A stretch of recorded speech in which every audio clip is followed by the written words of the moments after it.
Kodėl nevalgai? Neskanu? Girdėjot taip? Artimoji aplinka, šeimos nariai, draugai stipriai veikia tai, ką valgom ir ką mėgstam. Tai nutinka nebūtinai tuomet, kai esam dar tik maži vaikai. Ir vienintelis sprendimas yra arba valgyti, arba kietai sučiaupus lūpas sėdėti ir piktai dėpsoti į lėkštę su pieniška sriuba ar kokiu kitu vaikystės baubu.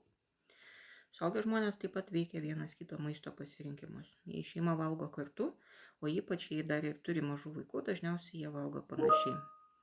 Didžiausias noras valgyti tą patį maistą, susižadėjimo, bendro gyvenimo ir kelių pirmųjų vedybinių metų metu. O maisto pomėgiai ir įpročiai gyvenant kartu yra linkę panašėti. Šeimoje atsiradus vaikam paprastai visi šeimos nariai ima valgyti sveikiau.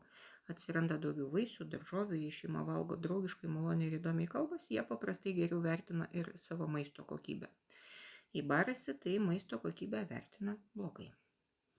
Vidutinio amžiaus žmonės dažniau keičia savo mitybą dėl su sveikata susijusių priežasčių ir dažniau moteris prisitaiko prie vyro sveikatos stiprinimo poreikio negu atvirkščiai.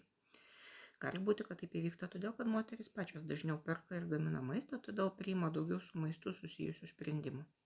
Kitas tyrimas sako, kad moteris taip pat dažniau priima kompromisinį sprendimą, kuris tinka visai šeimai ir todėl rečiau paiso savo norų.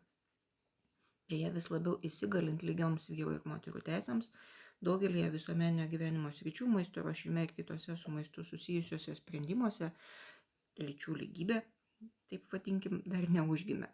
Statistiškai reikšmingai žinoma. Moteris yra dažniau už tai atsakingos ir dažniau to moko savo dukteris, bet ne sūnus. Todėl statistiškai reikšmingai tikėtina, kad jį skaitėt arba prisimenat kaip. Nuo ko pradėjau, koks buvo pirmas sakinys, kad šį sakinį išgirdot būtent savo mamos balsu. Skanaus jums. Taikos ir ramybės.